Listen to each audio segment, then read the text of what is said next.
Welcome to your Networth's Network. I'm your host, Corey McNabb, and this is a networking podcast where we bring up special guests, learn a little about them, ask some questions about their life, their business, and basically how we can all grow and work together. So, my goal in life is to rise to a place of excellence, and I want to bring you with me. So, that being said, today's special guest is Mr. Jesus Padilla. Come on up. Hey, good morning, Corey. How's it Hey, going? Jesus, how you doing? Good. How's everything going? It's going good, man. I've got a lot of stuff going on. Planning that trip to Arizona for the Golden Ticket event. Awesome. Um, Are you going to the Squad Up Summit? I don't have my ticket yet. I had to pull some strings with my wife to be able to afford the trip to Arizona, so Oh, okay. I'll have to pull some more strings to convince her to get over there. Nice. Cool. So, well, Jesus, do you mind just tell me and the audience a little bit about yourself? Yeah. My name is Jesus. I'm married. I have a 3-month-old daughter. I live here in California, Los Angeles. Um, and as far as my a little bit about myself, we joined Sub Two back in um, about a year ago. And about when I joined Sub Two, I joined like Gator right after. Uh, and the reason I joined Gator was because I I still have my W-2 job. I'm a firefighter here for Los Angeles Fire Department. So I didn't have the time to do the Sub Two stuff. So I was like, oh, let me just start lending here and there and stuff like that. See how all that stuff goes. So I that's what we started doing, and then down the road, I had some lessons learned, right? Like everybody does, and making a lot of connections, and started networking with a lot of people, and then I got into one of the networkers that I did, or networking events that I did. I actually met um, a guy that was in affordable housing. Um, and back then, right, I used to like had a back stigma about that, about affordable housing and things like that. So, but proved me wrong. It's actually one of the best things to get into if you're looking to for a security of guaranteed income. So I started doing it a whole bunch of EMDs with him. I funded a couple of his projects. I actually have a couple projects right now with him with a couple fix and flips that I have. But my, that's kind of been my my little history when I joined Sub Two and Gator. Awesome. So I'm a little curious, and I'm sure some of our viewers are as well. Can you give us a little more about affordable housing? What do you mean by affordable housing, and how is it? I think you said a for sure investment. Is that Yeah, so so as far as I'll talk about a little bit about affordable housing. So affordable housing, like Section 8, right? People um, that need some type of housing that they haven't, they're like in fixed income, so the government subsidize their you know their rent or whatever, and then they pay like either a small portion, or sometimes they actually cover the entire portion, right? So that's kind of what Section 8 is in just in an umbrella. But to deep dive more into it is, when I say it's guaranteed income, is the government. It's coming from the government, right? So as we all know, uh, COVID, right? When COVID hit the last couple of years, a lot of landlords that were renting to normal tenants, some renters stopped paying their rent, right? Um, while government was still paying that that rent for those renters for us. So there was, there was no missing payments, during COVID. And I didn't know none of this stuff until I got into it, until I met that guy, one of my partners now. And yeah, and it was it kind of changed my whole mindset. Um, a lot of I do understand a lot of people have like some a bad or just section has a bad reputation on itself because you think about a tenant like either trashing your place or not being a good tenant, not paying their utilities or whatever the case may be. But actually, through proper screening, through proper background checks, through proper, when we call their previous employers or whatever, you could um, actually, if you do a proper screening, you actually get a really good tenant. A lot of these voucher holders actually take care of your property better than a regular tenant. Hmm.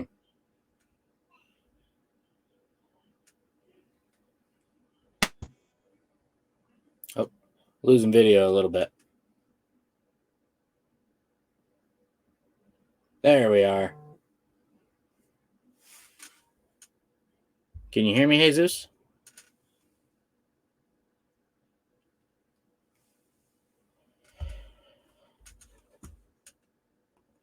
Well, unfortunately, guys, we're having a little bit of technical difficulty. So we're just going to wing it for a little bit, see if he can get his systems fixed on his end. So Section 8, I don't know much about it. What I do know, and once he gets back, I'll definitely ask him, is that it seems the rent is actually determined by the number of bedrooms instead of like a market rent. Oh, looks like we got him, so I'm going to ask him that question. Hey, Jesus, we got you back. Okay. Did Yeah, so Okay, we lost sorry you about for a that. second. So I was just saying, Okay. from what I know about Section 8, it seems like when it comes to being a landlord for Section 8, your rent is actually determined upon how many bedrooms are in the property outside of like a market standard. Would you say that's accurate?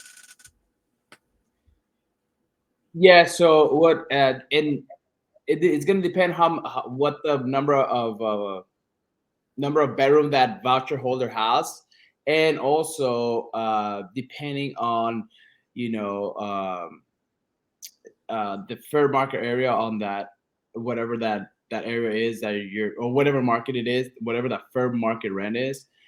Pretty much Section 8 or affordable house, the housing authority will give you fair market rents.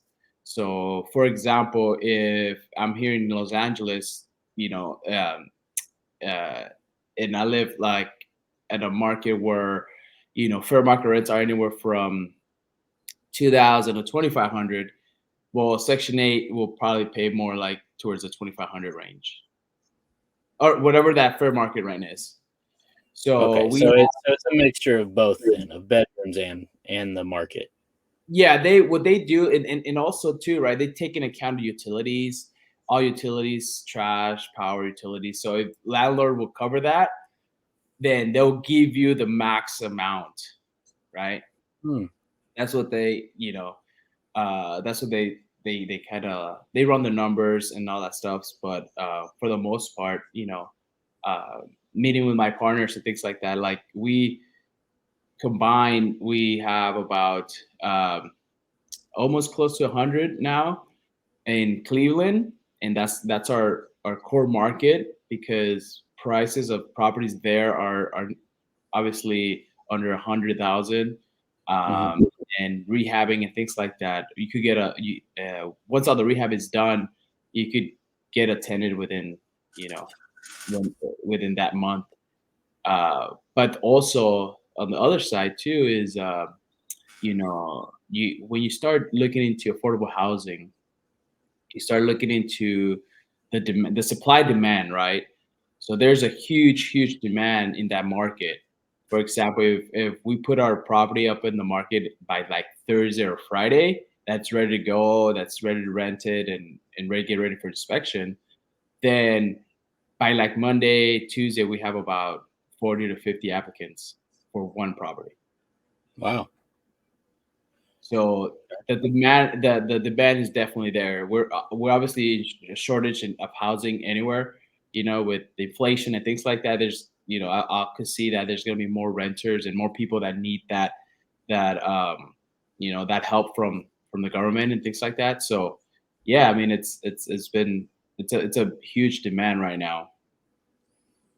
Awesome. Wow. Yeah, that's a lot that I didn't know about that, and I'm sure someone else found value from that. So, I do have a few questions. Is there anything else you want to add before we move on to these questions? No, let's get to it. Awesome. Well, they're pretty basic. The first question is really what made you decide to be on the podcast today?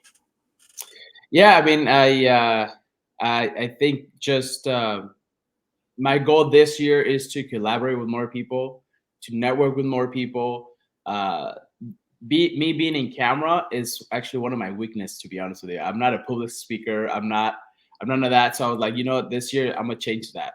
There's a couple of things that I'm gonna change in 2024 uh, that I kind of took a challenge on myself to where I need to get better, either public speaking or actually knowing systems and things like that. So that's kind of one of the things that encouraged me. Obviously, I connected with you, and I was like, yeah, let's do it. I didn't know you even offer a podcast, so I hope to come back, hopefully in the future, to give you guys more information or whatever it needs for affordable housing or whatever it is. Absolutely. Absolutely. That's awesome. So then simply, why aren't we doing business together? Uh, I think my exposure, like in the sub two community and the Gator, I am not a social guy. Like I don't post a lot. So that kind of is limiting myself to talk to other people, and connecting with more people. So um, I think that's the reason why we haven't done business together. But I think this year it's gonna be different. So Fantastic. Yeah, let's work to change that. Not just me though. Like, yeah, you're bringing up good points. I'm kind of the same way. I don't always get on and post as much as I should, but that's actually one reason I started this podcast was to kind of force me, hey, I'm trying to put this out every Monday, right? So gotta get I gotta get stuff recorded in order yeah, to have the next Mondays done. So yeah. You have to be consistent. If it's yeah, not consistent, it's sweet. All right, so you told us a little bit about your weakness in that you're not a great public speaker, but I want to hear about your strengths. What are your strengths in life or and in business? I think one of my strengths, I think I mentioned to you before, I'm a firefighter, so I'm an engineer for the city of LA, right? A lot of the strength I think comes from that, being a problem solver and the decision maker. So that's kind of where I think my strengths are. I can see a problem and I try to find a solution right away, or just figure out a solution, whatever that is.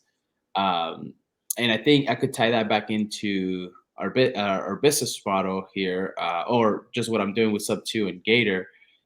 There's somebody comes with a problem, um, and then we offer solutions, whether it's funding, whether it's helping them out, or even a distressed seller, right? I try to find solutions, not something that just works for me, but also works for the seller, the agent, or myself. Everybody has to win, right? Mhm. So I think that kind of ties into what I do now to investing in real estate. So that's kind of I think my biggest strengths are in making obviously making connections with other people. Fantastic. Well, then let's expand on the weaknesses. You told us about public speaking. What other weaknesses or things that you would consider you need help with in your business? Yeah.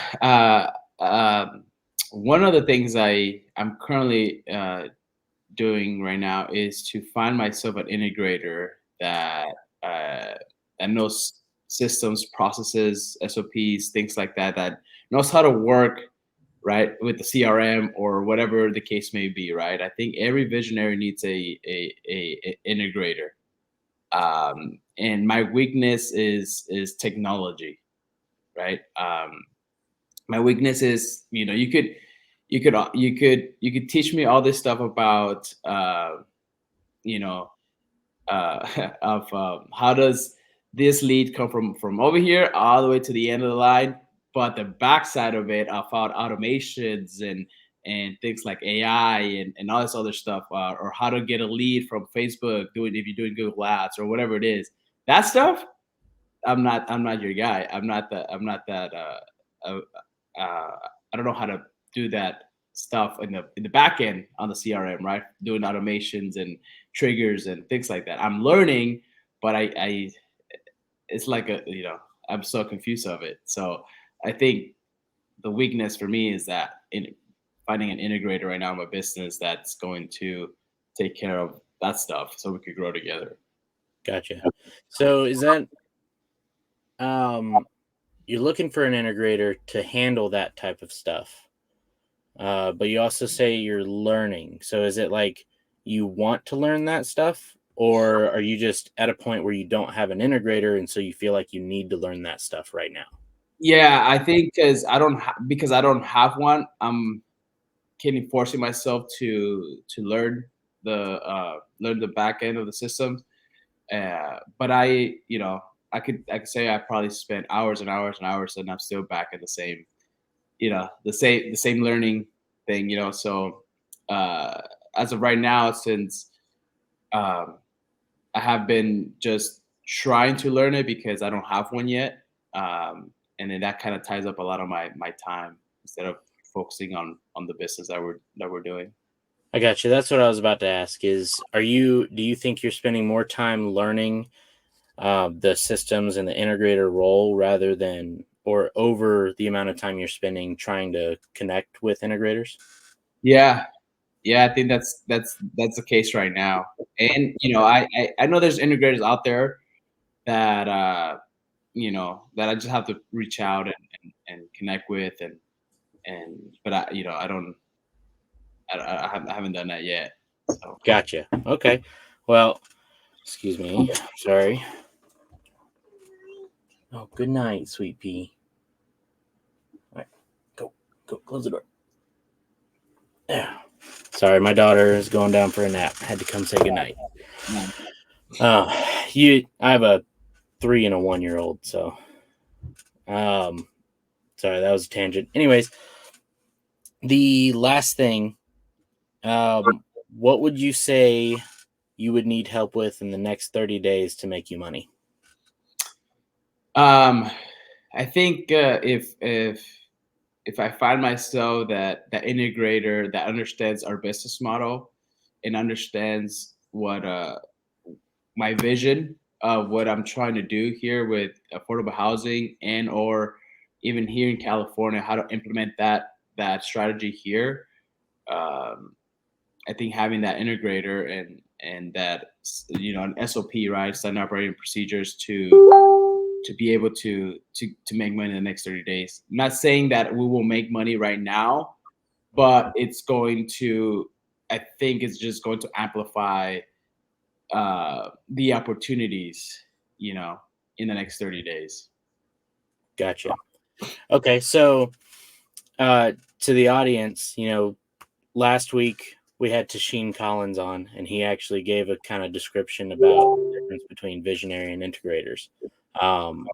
So if you're not sure what an integrator is, I highly recommend one, go back and watch last week's episode with Tasheen, but two, also get the book Rocket Fuel. Read the book Rocket Fuel, and that kind of breaks down in detail the differences and what they excel at, all that stuff. Everybody's a little bit of a mix of both, but figure that out. And then again, if you're an integrator, reach out to Jesus. He's looking for you. He's going to help make you money, and you help make him money. So I see you have your Instagram there. Is there any other way that people can get in contact with you, Jesus? Yeah, I mean, I could give out my number. I'm always open for conversation. My phone number is 310-729-8042. I do have a Facebook page for our business too. It's 520 Pinnacle Properties, and that's my other IG profile as well. 520 Pinnacle Properties. So 520. Hang on, yeah, I'm gonna put this up on the screen for people. yeah, it's 520. It's actually like 520 underscore Pinnacle Properties. I just opened it not too long ago. So 520 underscore. And I'm going to say it multiple times so people get it. 520 underscore. Pinnacle Properties. Oh, goodness. Making me spell. PN. No, PINNACLE Properties.